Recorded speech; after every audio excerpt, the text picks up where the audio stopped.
and a bunch of shit kickers. That's what I think. Bernie Sanders hates shit kickers until it's time to take some of your hard-earned money to take it to shitheads. You realize that's what's going on. That's the phenomenon. The United States of America, we got Mao Zedong's Bernie Sanders preaching communism. I happen to know 58,000 United States warriors that died fighting communism, and now this prick wants to try it here. Hey, Bernie, eat shit and die.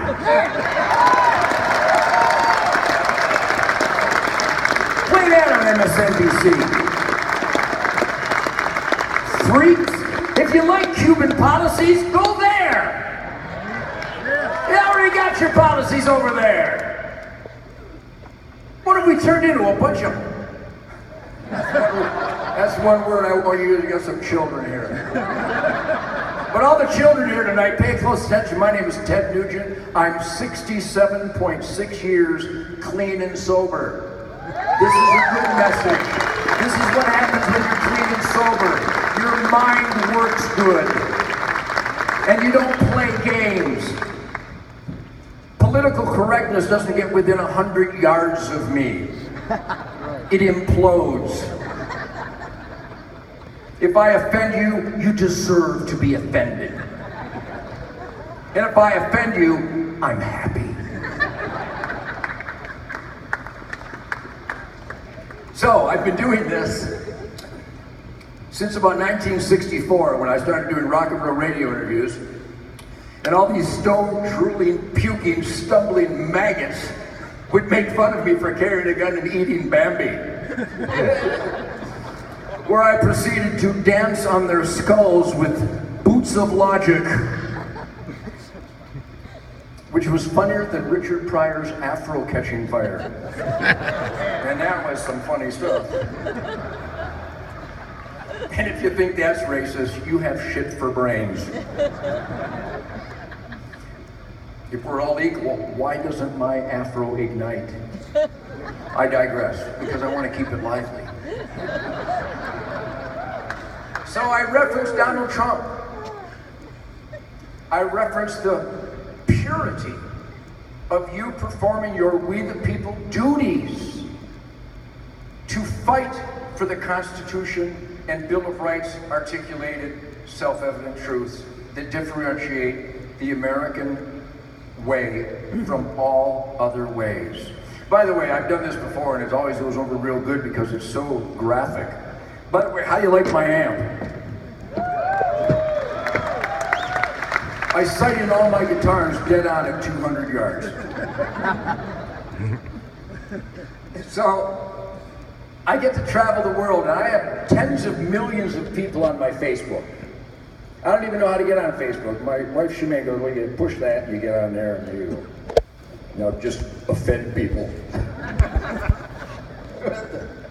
I offend people because I balance the deer herd and eat backstraps, which is, where I come from is perfect. It's perfect. Killing deer and eating it is perfect. It's one of the last perfect things left. And I'm attacked for it. Bring it out, I'll kill more deer. When I was at Fort Hood, I don't even care if the commander's here. When I go to Fort Hood, it ain't a gun-free zone.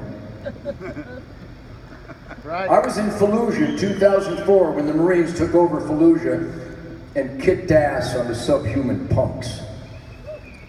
And when they found out that I was carrying a gun in Fallujah, they went, "What?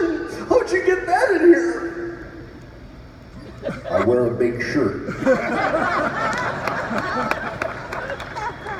I had a Glock Model 20 on the right side and a Model 29 on the left side, and I had 14 magazines on my belt. I'm going to Fallujah. I wore my Detroit outfit.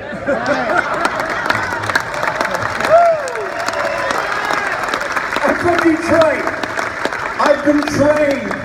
So stop and think about this. I'm going to Fallujah. What's the first thing on the list? A lot of bullets. One guy said, "Are you carrying a gun?" I go, "Why would I carry a gun?" That'd be like carrying a bullet. I don't know, I do not have a gun on me. This is controversial. Carrying a gun to Fallujah is frowned upon. Are you kidding me? This is what we've become. And when they got angry, I said, are you done? Are you done? And then I'm not going to repeat what I said because it was perfect. So I'm condemned for carrying a gun to Fallujah. I saw the news. I saw the Americans hung from the bridge, burned to death. I saw the American contractors taken hostage by Alapukes who couldn't form syllables and shot their AKs sideways. My dream in life is to go into a restaurant where someone is shooting an AK sideways. Double tap center mass and a couple upstairs for good measure, then take the AK and get the hell out of it. If there's anybody here that becomes confused by anything I said, for the benefit of this splendid assemblage, please come forward and explain how something I'm saying might confuse you, because we will fix you. I have given you no opinions. I have no opinions on the Second Amendment. It just is.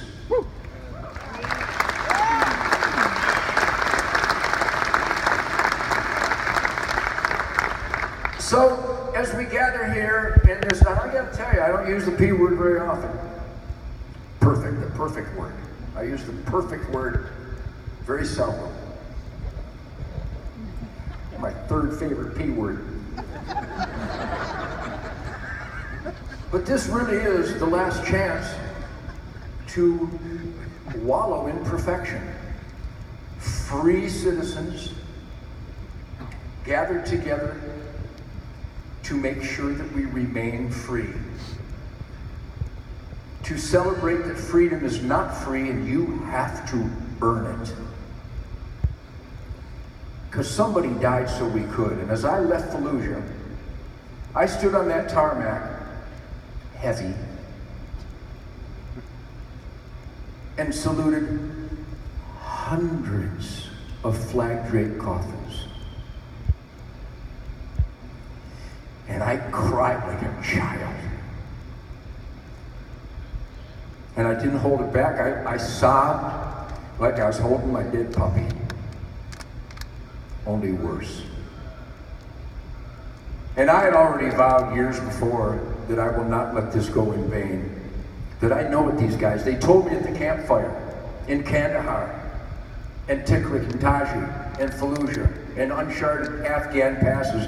The heroes putting their lives on the line every day told me, we're here because we believe in the Constitution and the Bill of Rights, and they all, unsolicited testimonial, because we believe the Second Amendment is worth dying for.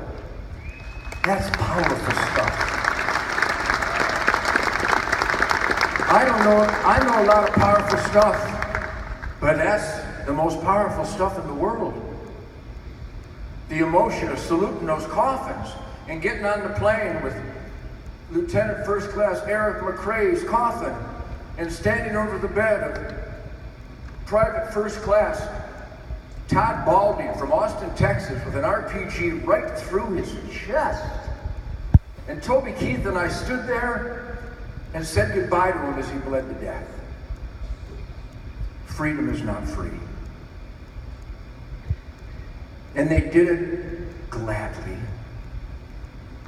so we can have an NRA. And so that those that hate us can spew their hate with the First Amendment. And don't ever deter any of the haters from spewing their hate as protected by the First Amendment, as provided by dead warriors in the United States military. Because the more the punks spew their hate, the easier it is to identify the enemies. Yes. They are your enemies.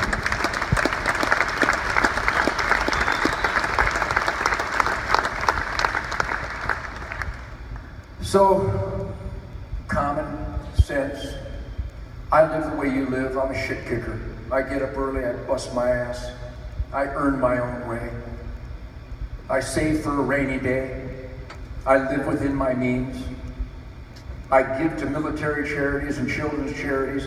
We did a guitar signing. I'm so adorable. My wife can hardly stand me. I'm so precious. The poor thing. In Texas, in one morning, I signed 2,800 guitars for the Friends of the NRA, Rocky Mountain Health Foundation, the Wounded Military Support Foundation, Canines for Warriors, OperationFindMeHome.org, Show of Support.